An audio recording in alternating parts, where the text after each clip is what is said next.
तो हाँ जी मित्रों, कैसे हैं आप सभी? आई होप कि आप लोग बहुत अच्छे तरीके से पढ़ाई और लिखाई कर रहे होंगे। तो चलिए, क्या आपके माइंड में भी ऐसे सवाल आते हैं कि पढ़ा हुआ याद क्यों नहीं रहता है?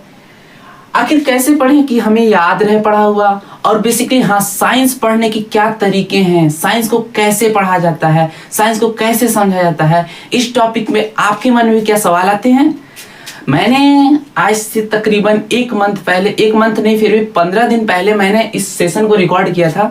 तो उस सेशन के बारे में मैंने जब बच्चों को बताया ना, स्टूडेंट्स को बताया, तो बोले कि भैया इसे जल्दी अपलोड करो। तो भाई क्षमा प्रार्थी हूँ इतने दिनों तक इंतजार कराने के लिए, लेकिन फाइनली आपके सेशन आ चुके हैं। तो चलिए हम समझते हैं क्या आखिर पढ़ा हुआ याद क्यों नहीं रहता, और ये STM LTM क्या है जो आप थंबनेल पे देखे होंगे। STM LTM ये बेसिकली है क्या, हम क्या है इसमें से, हम STM है कि LTM है? तो बेसिकली अगर मैं बताऊं ना STM LTM, तो STM को हम डिफाइन करता हूं, मैं डिफाइन करता हूं शॉर्ट टाइम मेमोरी, और इसको हम डिफाइन करते हैं लॉन्ग टाइम मेमोरी। ठीक, अब देखिए, शॉर्ट टाइम मेमोरी एक होता है, एक लॉन्ग टाइम मेमोरी होता है। अब शॉर्ट टाइम मेमोरी हम किसे कहते हैं?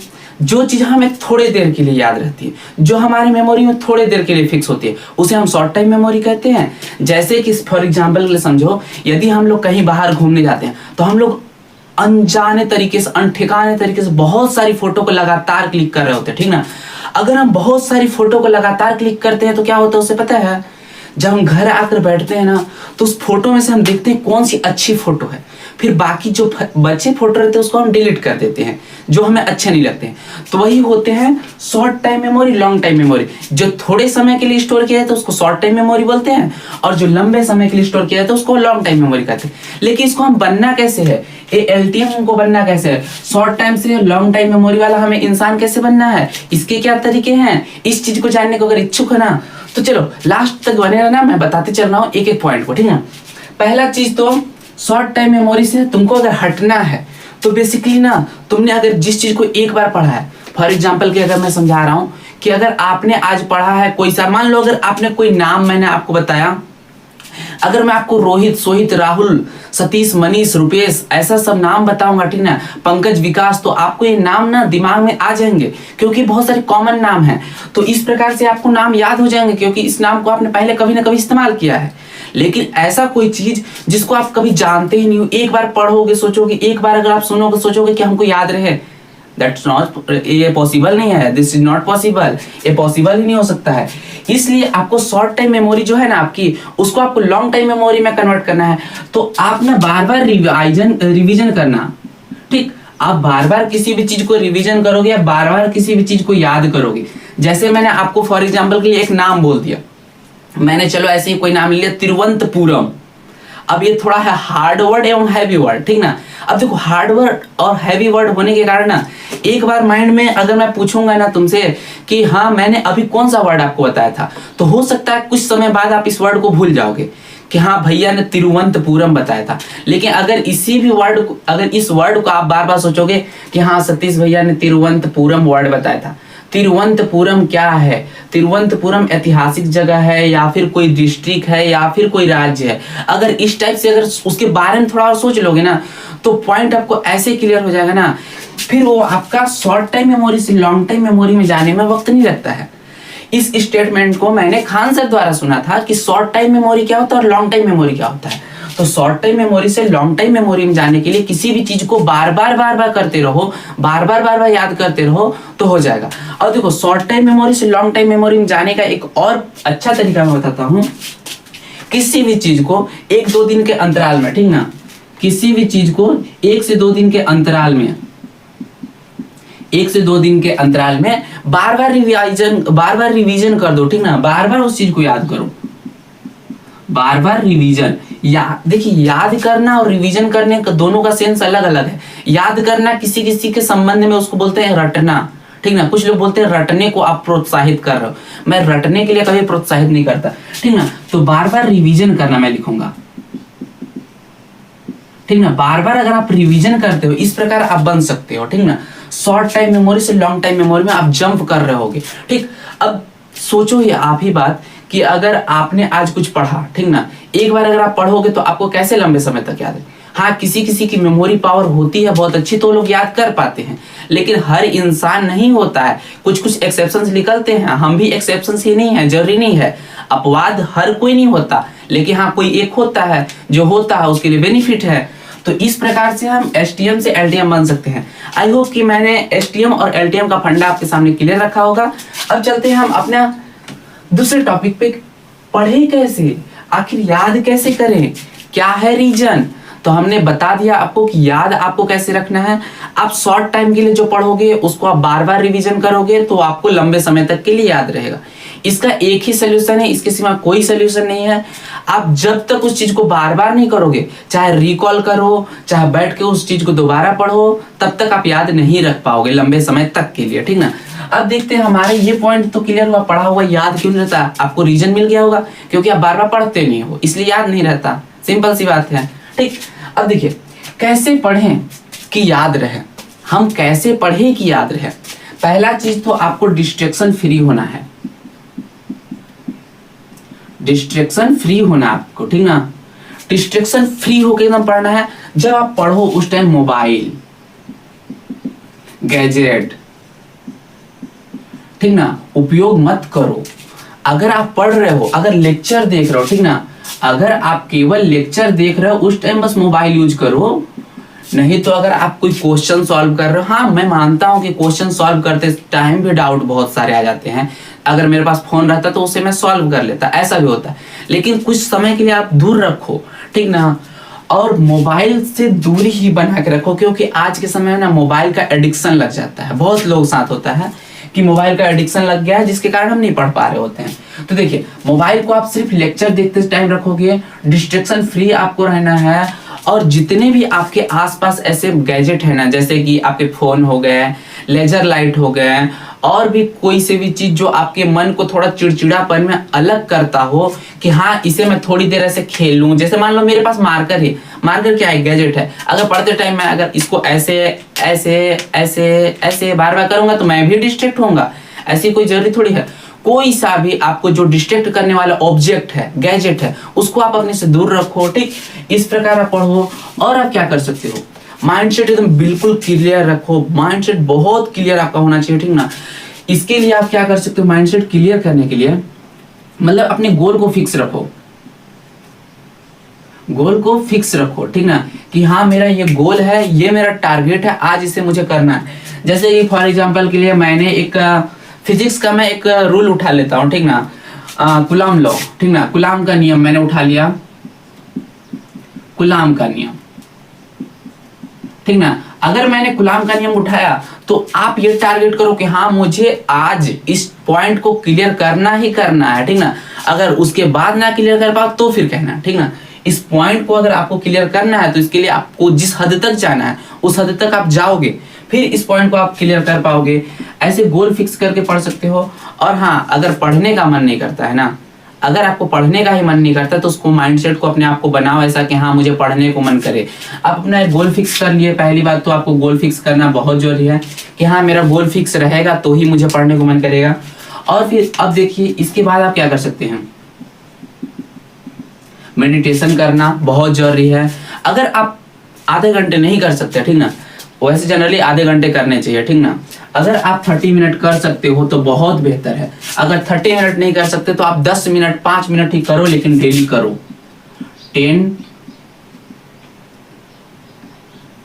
10 या 5 मिनट, ठीक ना, 10 या 5 मिनट करो ही करो। अगर 30 मिनट अगर आपसे नहीं होते हैं तो 10 या 5 मिनट करो ही करो, क्योंकि ये आपके ना सोचने की क्षमता और एकाग्रचित्त को बढ़ाता है, एकाग्रता को बढ़ाता है, एकाग्रता को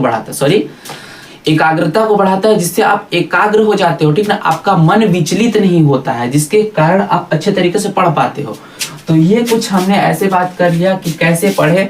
देखो मेरे माइंड में जो आ रहा है ना, मैंने कोई ऐसा कुछ नहीं बनाया कि हाँ मैं ऐसे बताऊंगा।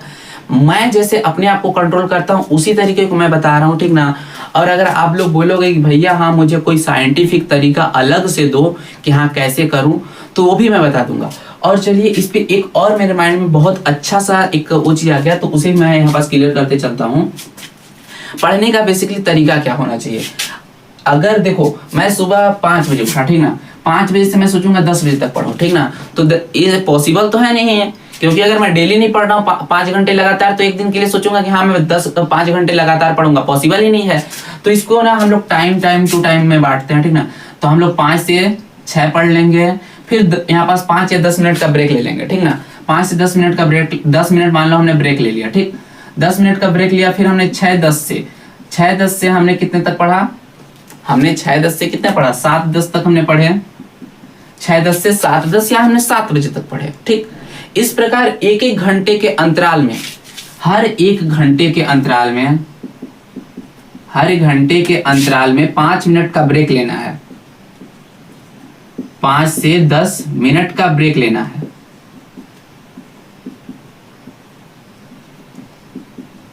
ठीक, अब देखो हर एक घंटे के में 5 से 10 मिनट का ब्रेक लेने से हमें क्या होगा, क्या बेनिफिट मिलेगा, हम तो और डिस्ट्रैक्ट हो जाएंगे। डिस्ट्रैक्ट मुझे नहीं होना है। उस अंतराल में आप पानी पी सकते हो, फोन तो बिल्कुल नहीं यूज करना है मेरे भाई, क्योंकि जितना मुझे डिस्ट्रैक्शन होता है उससे कहीं ना कहीं ज्यादा आपको होता है, मुझे पता है, ठीक ना।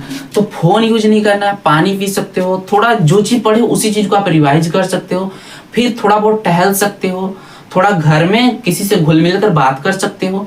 और देखो एक चीज मैं बता रहा हूँ, हंसने से ना थोड़ा चंचलता बढ़ती है, एक चीज मैं रियलिटी बता रहा हूँ, ठीक ना। अगर आप हंसोगे ना तो थोड़ा आपका मानसिक विकास और तेजी से होता है, मुझे ऐसा लगता है, ठीक ना, कि अगर आप हंसते हो बेहतर तरीके से तो आपका मानसिक विकास बहुत अच्छे तरीके से होता है।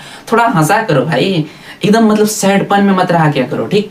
तो इस प्रकार से आप ऐसे पढ़ना, ठीक ना, अंतराल बना कर, प्रत्येक घंटे में अंतराल, प्रत्येक घंटे में अंतराल कितने मिनट का, 5 से 10 मिनट का, ज्यादा नहीं, केवल 5 से 10 मिनट का, पर एक घंटे में आपको 5 से 10 मिनट के अंतराल बनाना है, ठीक। ये हो गए आपके पॉइंट। अब देखो साइंस पढ़ने का तरीका क्या है, एक पॉइंट आई होप कि क्लियर हुआ होगा। तो इसको मैं मिटाता हूं और मैं चलते हैं अब हम अपने अगले पॉइंट पे, ठीक। हमारे ये और ये दोनों पॉइंट क्लियर हो चुके हैं, ठीक ना। देखो इस पॉइंट को समझना, ठीक ना, मैं आपको मोटिवेट नहीं कर रहा हूं कि हाँ मोटिवेट हो जाओ, क्योंकि देखो मैंने भी एक दिन सर से पूछा था कि सर मोटिवेट होने के क्या तरीके हैं, तो सर ने बोला कि देखो बेटा मोटिवेट का ग्राफ ना, मोटिवेट का ग्राफ पता है कैसे होता है सतीश, मुझे सर ने समझाया कि जाओगे ऐसे, शुरुआत में ऐसे पीक पे जाओगे, फिर धीरे धीरे ऐसे जाओगे, फिर गिरोगे तो ऐसे एकदम चलने शुरू कर जाओगे, फिर एक दिन ऐसा है कि तुम्हारा सीधा ग्राफ हो जाएगा कि ताकि तुम उस टाइम पे कुछ करोगे ही नहीं, ठीक ना। तो फिर ऐसे तुम्हारा कभी यहाँ चला जाएगा, कभी ऐसे जाएगा, कभी नीचे जाएगा, ऐसे मोटिवेट का ग्राफ होता है। अगर तुम मोटिवेट होगे तो, ठीक ना, कभी ग्राफ बहुत पीक पे जाएगा, एक दिन अगर तुम पढ़ने बैठोगे तो आप 5 चैप्टर को एक ही दिन में, 5 चैप्टर तो बड़ा हो गया, ठीक ना, क्योंकि हम 12th क्लास की बात कर रहे हैं स्पेसिफिकली, ठीक ना, और बाकी छोटे क्लास वाले कर सकते हैं, ऐसा कुछ नहीं कि 5 चैप्टर बहुत बड़ा होता है, ठीक ना। अगर आपने सोचा कि आज मैं 1 चैप्टर, ठीक ना, क्लियर करूंगा, तो एक दिन कर भी लोगे, लेकिन 2 दिन ऐसा आ जाएगा ना, ये 2 दिन आपका ऐसा आ जाएगा ना कि जिस दिन आप कुछ नहीं कर पाओगे, ठीक ना। एक दिन अगर आप पढ़ भी लोगे बहुत ज्यादा और 2 दिन अगर आप कुछ नहीं पढ़ोगे तो ऐसा पढ़ाई का कोई मतलब नहीं। ये है मोटिवेट का ग्राफ, ठीक ना। और सर ने वहीं पास मुझे समझाया कंसिस्टेंसी का ग्राफ, कंसिस्टेंसी का ग्राफ उन्होंने बताया, देखो बेटा एक बार ये ऐसे जाता है ना, फिर ये ऐसे एकदम चलते जाता है, ठीक ना। इसका ग्राफ में कोई गिरावट ही नहीं है, एक ग्राफ पीक पे जाता है, लेकिन देखो सर ने मुझे यहाँ तक मुझे समझाया, ठीक ना, और मैंने इसमें थोड़ा सा अपना वैल्यू ऐड करके ये मेरे अनुसार कंसिस्टेंसी का ग्राफ क्या हो गया, ये हमारा ऐसे एक्सिस है, ठीक ना, यहाँ से हमारा ग्राफ ऐसे शुरू होता है, फिर मैं इसको ऐसे और ऊपर की ओर लेते जाता हूँ, ठीक ना। अगर मैं आज यहाँ पास 5 आवर पढ़ रहा हूँ, ठीक ना, आज मैं अगर 5 आवर पढ़ रहा हूँ पूरे दिन भर में, ठीक, कल मेरा ग्राफ जाएगा 6 आवर पर, ठीक, फिर हमारा जाएगा 7 आवर पर। जैसा मतलब आपका टारगेट है, जैसा आपका गोल है, अगर किसी को 12th पास आउट करना है तो उसके लिए 6 आवर स्टडी सफिशिएंट है, मैं कहता हूँ, ठीक ना। अगर आप उसको मतलब अच्छे तरीके से यूटिलाइज कर रहे हो उस टाइम को, तो आपके लिए 6 आवर की स्टडीज बहुत सफिशिएंट है, कोई बहुत बड़ा 12th का सिलेबस नहीं है। लेकिन यदि आपका टारगेट JEE या फिर नीट है ना, तो आपको यहाँ तक भी पहुंचना पड़ेगा, ठीक। यहाँ तक पहुंचना पड़ेगा 18 आवर तक, ठीक। तो इस चीज को आप टारगेट करो, नहीं तो फिर हो सकता है कुछ लोग और भी चीज करते होंगे, तो उनके लिए भी ये चीज करना पड़ेगा, ठीक ना। तो इस प्रकार से हमारा 5 घंटे 6 घंटे 6 घंटे 7 घंटे, मेरे कहने का मतलब ग्राफ को धीरे धीरे ऊपर आप जाओ, ठीक ना। ऐसे नीचे नहीं ऐसे कभी कभी ऐसे नहीं जाना है आपको, सीधे ऐसे जाते जाना है, ऊपर जाते जाओ, ठीक ना। इस प्रकार से आपका कंसिस्टेंसी का ग्राफ होता है। तो चलिए एक बार देख लीजिए। मुझे पता है कि सेशन बहुत ज़्यादा ही लंबा हो जा रहा है, मे बी 15 to 16 मिनट का हो चुका है, तो मैं बस समझाना चाह रहा हूँ क्योंकि बहुत लोगों के बहुत सारे ऐसे कमेंट थे ना, और जब मैं लाइव आया था तो स्पेसिफिकली बहुत बच्चों ने कहा था। तो चलिए अब हम समझते साइंस पढ़ने का तरीका क्या है। ये तो हमारे हो गए 2 पॉइंट को हमने क्लियर किया। कंसिस्टेंसी, बहुत लोग के ऐसे सवाल होते हैं जो मेरे माइंड में भी आ जा रहे हैं धीरे धीरे, तो मुझे जो वो क्या बोलते हैं क्वेश्चन उठाने का मन कर रहा है, मैं उठा ले रहा हूँ, ठीक ना। अब देखते हैं साइंस पढ़ने का तरीका। ये दोनों पॉइंट को हमने देख लिया, अब साइंस पढ़ने का तरीका क्या है। हमारे एक भैया थे, अभय भैया, ठीक ना। उन्होंने, जब मैं 10th क्लास में था, मुझे अच्छे से याद है, 10th क्लास में जब मैं था 10th में, मुझे उनसे पता चला कि साइंस को पढ़ा कैसे जाता है। साइंस कोई रटने वाला सब्जेक्ट नहीं है कि हाँ हमने साइंस को रट लिया हमारे से हो जाएगा, नहीं भाई, बिल्कुल नहीं। साइंस को समझने के लिए क्या करना पड़ता है पता है? साइंस को समझने के लिए आपको अपने माइंड को थोड़ा दौड़ाना पड़ता है, विजुअलाइजिंग करना पड़ता है, विजुअलाइजिंग करना पड़ता है आपको, चिंतन मनन जिसको बोलते हैं, ठीक ना। Science is basically based on चिंतन मनन, मैं इस चीज को बोलता हूं।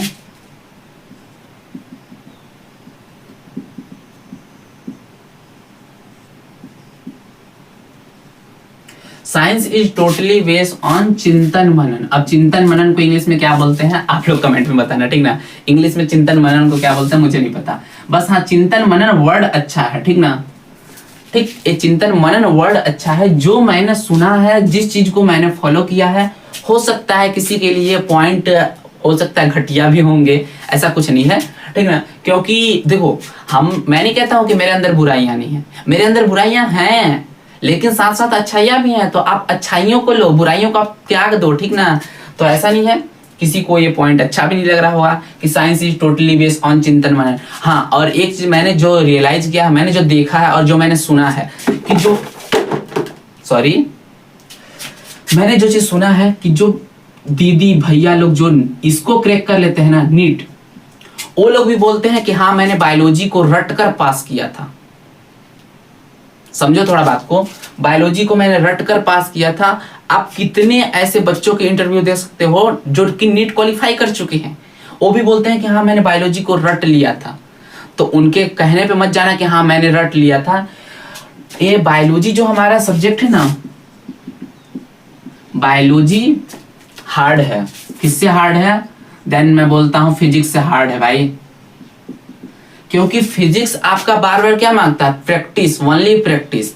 लेकिन अगर बायोलॉजी, अगर आप रिवीजन नहीं करने जानते ना, बायोलॉजी में आप ऐसा गिरोगे ना कि फिजिक्स भी नहीं उठा पाएगा आपको, ठीक। और बायोलॉजी बहुत ज्यादा स्कोर भी करता है हमारे नीट में। बहुत लोग बोलते हैं कि नीट ऐसा, लेकिन मैं नहीं मानता इस चीज को। और हाँ, थोड़ा मैं कॉन्फिडेंट नहीं बोल पा रहा हूँ क्योंकि थोड़ा यहाँ पास मुझे परेशानी हो रहा है 2-3 दिनों से, और आपको पता भी होगा कि मेरी क्लासेस भी नहीं आ पा रही हैं कुछ दिनों से। तो ये चीज ऐसा है ना कि बायोलॉजी को आप पूरा चिंतन मनन पे आप पूरा एकदम डिपेंड रहो कि हाँ जो मैंने पढ़ा मैं बता देता हूँ बातों को, क्योंकि मेरी ज्यादा बात करने की आदत है, ठीक ना, तो मैं ज्यादा बोलते रहता हूँ। तो हमारी एक वो चीज हो गई, चिंतन मनन करना है हमें, वो तो करना ही है। अब देखिए, चिंतन मनन हम करेंगे, उससे पहले हम क्या करेंगे? पढ़ेंगे। पढ़ेंगे कैसे? हम पढ़ेंगे कैसे हमने बताया, अंतराल में फिक्स करेंगे। प्रत्येक 1 आवर के अंतराल को हम फिक्स करेंगे और 5-10 मिनट का हम ब्रेक लिया करेंगे। इस प्रकार हम पढ़ेंगे, ठीक ना। और देखो, पढ़ने के लिए हम क्या करेंगे? हमने जैसे ही पढ़ा ना, वो जो 5-10 मिनट का जो हमने ब्रेक लिया ना, 5 मिनट के ब्रेक में 5 मिनट के ब्रेक में हमें क्या करना है पता है? हमें विजुलाइज करना है, डायग्राम के माध्यम से, डायग्राम के माध्यम से, ठीक ना।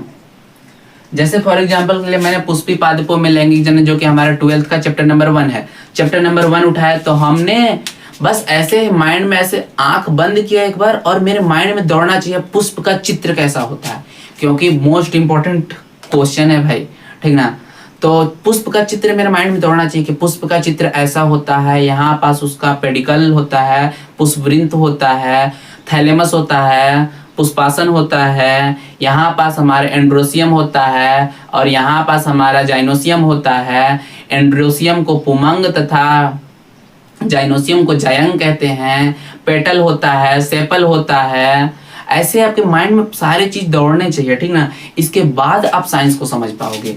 और उसी प्रकार अगर आप फिजिक्स की बात कर लो तो फिजिक्स को जब आप बात करोगे ना, तो जैसे कूलाम का नियम क्या है, चैप्टर 1 मैं उठा रहा हूँ फिलहाल, ठीक ना, ताकि चैप्टर 1 सब लोग पढ़ चुके हैं, मैं जहां तक पढ़ाया हूँ मैं वहीं तक बता रहा हूँ, ठीक ना।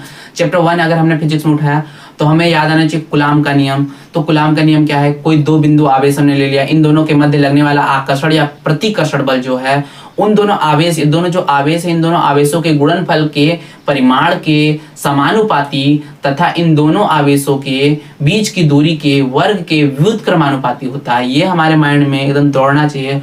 और सूत्र अगर बोले तो सूत्र भी दौड़ना चाहिए,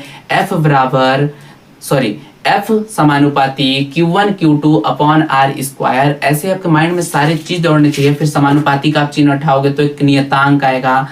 इस सारी की सारी चीज आपके माइंड में दौड़नी चाहिए, इसके बाद आप कर पाओगे, ठीक ना। इतना आसान भी नहीं होता साइंस को पढ़ना और इतना वो चीज सरल भी नहीं होता है। मैंने जब एक बार मैंने रिकॉर्ड जब मैंने किया था तो एक सेशन मैंने कहा था कि साइंस अगर नहीं समझ आती है ना, साइंस इतना में जितना मैंने पॉइंट बोला, अगर इतने पॉइंट में अगर भी साइंस नहीं समझ आती है ना तो आप साइंस नहीं पढ़ पाओगे, ठीक ना। गारंटीड है कि साइंस आप नहीं पढ़ पाओगे, क्योंकि साइंस ना समय मांगती है, टाइम आपको देना पड़ेगा। साइंस को टाइम देना ही देना पड़ेगा, देना पड़ेगा नहीं, देना ही देना पड़ेगा। समझ लो इस चीज को, ठीक ना। टाइम देना पड़ेगा साइंस को। अगर आप साइंस को समय नहीं दोगे तो फिर बोलने की जरूरत ही नहीं है, आप यहाँ से ऊपर से यहाँ गिर जाओगे, ठीक ना। इस चीज को मुझे कहने की जरूरत नहीं है, ठीक। तो मैंने कहा था उस दिन कि अगर 8वीं 5वीं तक हम लोग पढ़ाई करते थे ना तो ढोंग की जिंदगी हम लोग की थी उस टाइम पे। मम्मी पापा देख रहे थे, हम लोग पढ़ लिए कि हाँ मम्मी देख रही हैं, पढ़ लेता हूँ, उनकी नजरों में एक अच्छा बच्चा बन जाऊंगा, ठीक। लेकिन अगर मैं आज कहता हूँ ना कि क्या कहते हैं, अगर आपके मम्मी पापा देख रहे हैं फिर भी आप मत पढ़ो, लेकिन अगर जब आपके मम्मी पापा नहीं देख रहे हैं तो आप ऐसा पढ़ो ना ताकि आपके मम्मी पापा को एक दिन गर्व हो जाए कि हाँ मेरा बेटा बहुत अच्छे से पढ़ रहा था, मुझे पूरा भरोसा था कि करेगा, ठीक ना। तो उस टाइप से पढ़ाई पढ़ना शुरू कर दो, क्योंकि आपको भी पता है, मुझे पता है कि ढोंग की जिंदगी से ढंग की जिंदगी बेहतर है। दिखावे की दुनिया से निकलकर वास्तविकता की दुनिया में जीना सीखिए, ठीक ना। आप सभी से एक ही बस रिक्वेस्ट है, और हाँ ये टाइम देना तो पड़ेगा ही पड़ेगा आपको। और खान सर देखो, सबसे मेरे प्रिय शिक्षक में खान सर ही आते हैं, ठीक ना। तो खान सर की एक स्टेटमेंट ना मुझे बहुत पसंद आती है कि जिस चीज को तुम समय दोगे ना वो चीज तुम्हारा होगा, चाहे कोई सा भी चीज हो। मैं ये नहीं कहता कि इस वीडियो को सिर्फ क्या बोलते हैं पढ़ने वाले ही बच्चे देख रहे हैं, हो सकता है कोई बच्चे वो चीज भी करने वाले होंगे, कोई जॉब भी करते होंगे, वो भी देख रहे होंगे, ठीक ना। तो मेरा कहना ये है ना कि अभी हमारी उम्र क्या है, पढ़ने की। एक पॉइंट और मैं बता देता हूँ, अभी हमारी उम्र जो है पढ़ने की है, ठीक ना। मैं बहुत ज्यादा ही धीरे बोल रहा हूँ थोड़ा। अभी हमारी उम्र क्या है, पढ़ने की, ठीक ना। तो देखो पढ़ने की उम्र है, हमें आगे जाकर कितने घंटे हम काम कर सकते हैं। अगर हमारे पास एक गवर्नमेंट जॉब होगा, देखो मैं गवर्नमेंट जॉब के मैं ट्रैप में नहीं बांध रहा हूँ आपको। अगर मान लो अगर आप अपना बिजनेस भी करोगे, ठीक ना, तो आप 8 आवर तो अपने बिजनेस को दोगे ही दोगे, 8 आवर टू 12 आवर, ठीक ना। इतना तो आप जनरली दोगे ना, उतना नहीं दोगे, 6 आवर तो दोगे, ठीक। तो इतना अगर आप दोगे ना तो पढ़ने की है अगर हमारी टाइम, तो अभी हम क्या कर सकते हैं, इस चीज को हम पढ़ने की जगह अगर हम सोचे कि हम किसी के ऊपर एहसान करें, अपने माता पिता के ऊपर, तो हम एहसान तो कर नहीं रहे हैं कि हाँ मेरे मम्मी पापा हैं, मैं उनके ऊपर बहुत बड़ा एहसान कर दे रहा हूँ। क्या मैं एहसान कर रहा हूँ? नहीं। पढ़ रहा हूँ किसके लिए? खुद के लिए पढ़ रहा हूँ। खुद नॉलेज आएगा, खुद की जिंदगी संवरेगी, मम्मी पापा की संवर नहीं जाएगी। तो उस प्रकार से हम क्या कर सकते हैं, अगर हमारे को पढ़ने के लिए टाइम मिला है तो बेसिकली हम पढ़ेंगे, ठीक ना। तो हम 8 घंटे, ठीक ना, 8 घंटे से 12 घंटे हमारा समय पूरा पढ़ने में जाना चाहिए। ये चीज फिक्स रखो, 8 घंटे से 12 घंटे हमारा पूरा पढ़ने में समय जाना चाहिए। आप समझो अगर आपको एक डॉक्टर बनना है, ठीक, फॉर एग्जाम्पल के लिए आप समझो आपको एक डॉक्टर बनना है, और अगर मे बी मुझे जहां तक पता है कि अगर आप ओटी क्या बोलते हैं, सॉरी ओटी नहीं है, अगर आप कुछ ऐसा बनते हो ठीक ना, मुझे याद नहीं आ रहा, अगर आप ट्रेनिंग में जाते हो ठीक ना, हाँ अगर आप ट्रेनिंग में जाते हो, अगर आप ट्रेनिंग में जाते हैं तो आपको 12 घंटे जॉब करने पड़ते हैं, 12 घंटे की आपको पूरी प्रॉपर ड्यूटी करनी पड़ती है ठीक ना। तो अगर आपको 12 घंटे की अगर ट्रेनिंग में ड्यूटी करनी पड़ रही तो आप समझ लो कि अभी आप डॉक्टर हो ना, अभी आप इंजीनियर हो, आप जेडब्ल्यू की तैयारी कर रहे हो, आप एक बोर्ड की स्टूडेंट हो, तो बोर्ड के बाद अगर आपको तैयारी करनी ही है तो आप अभी से करो ना भाई। अभी से अगर आप नहीं करे तो बोर्ड कर लो, पहले बोर्ड भी कर लो, लेकिन स्पेसिफिक करो। अगर मान लो 8 घंटे के लिए आपको कोई काम अगर करने को मिले ठीक ना, तो उससे बेटर क्या है कि आप अपना क्या कर सकते हो, अब उस 8 घंटे काम को ही समझ के आप अपनी स्टडी को कर लो, तो ये बेटर तरीका होगा ठीक ना। इससे आप कुछ अच्छा कर पाओगे। ये आप समझो कि आप काम कर रहे हो, मैं जॉब मुझे मिला हुआ है, क्योंकि हर कोई की चाहत जॉब ही होती है, पढ़ने के पीछे मकसद ही होता है। अगर कोई बंदा नीट कर रहा है ना तो उसको डॉक्टर ही बनना है, उसे पता है कि हाँ मुझे डॉक्टर बनना है, तो समझ ले भाई तू डॉक्टर बन गया है। तुझे 12 घंटे पहले तो अगर आप ट्रेनिंग में जाते हो तो कम सैलरी मिलती है ठीक ना, तो वैसे ही मम्मी पापा लोग आप लोग कुछ ना कुछ पैसा देते हैं जिससे कि आप क्या करते हो, टाइम को अपना स्पेंड करते हो ठीक ना। तो उसी प्रकार से मैं थोड़ा ज्यादा लंबा खींच दे रहा हूँ, लेकिन समझो मेरी भावनाओं को, मैं क्या कहना चाह रहा हूँ ठीक ना। तो इस प्रकार से अगर आपको ट्रेनिंग में जाओगे तो आपको कम पैसे मिलते हैं राइट। तो उसी प्रकार समझ लो कि मुझे कम पैसे भी मिल रहे हैं, अभी मैं जॉब ही कर रहा हूं, मैं पढ़ नहीं रहा हूं, मैं जॉब ही कर रहा हूं, मैं अपने जॉब को पूरी लगन से करूंगा ठीक ना। अगर ये तुम्हारे अंदर लगन है ठीक ना, पढ़ने की 8 घंटे से 12 घंटे, डेफिनेटली तुम्हारा ये टारगेट हो, दिख नहीं रहा है, चाहे ये टारगेट हो, चाहे आपका जो भी टारगेट हो ठीक ना, ये टारगेट हो, आप सब क्रैक करोगे ही करोगे ठीक ना, कोई उसमें वो चीज नहीं है। हाँ तो ये एक प्यारी सी सेशन आपको कैसी लगी एक बार जरूर बताइएगा। हाँ मुझे थोड़ी बोलने में मुझे थोड़ी कठिनाइयों का सामना करना पड़ रहा है, क्योंकि मेरी हेल्थ इशू थोड़ी सी है, तो समझिएगा। मैंने शुरुआत में बहुत धीरे बोला था ठीक। तो ये एक प्यारा सेशन कैसे लगा आपको। और हाँ मैं एक बार पुनः बोल रहा हूँ कि ढोंग की जिंदगी से ढंग की जिंदगी बेटर है। ढोंग की जिंदगी मत जी लीजिए, थोड़ा ढंग की जिंदगी में आ जाइए ठीक। और बाकी मिलेंगे, तब तक के लिए जय हिंद जय भारत। और हाँ फिजिक्स बायोलॉजी की क्लासेस आ रही हैं, आज केमिस्ट्री की भी क्लासेस आ जाएंगी, तो उसकी स्टडी आप लोग जाकर करते रहिए ठीक। धन्यवाद।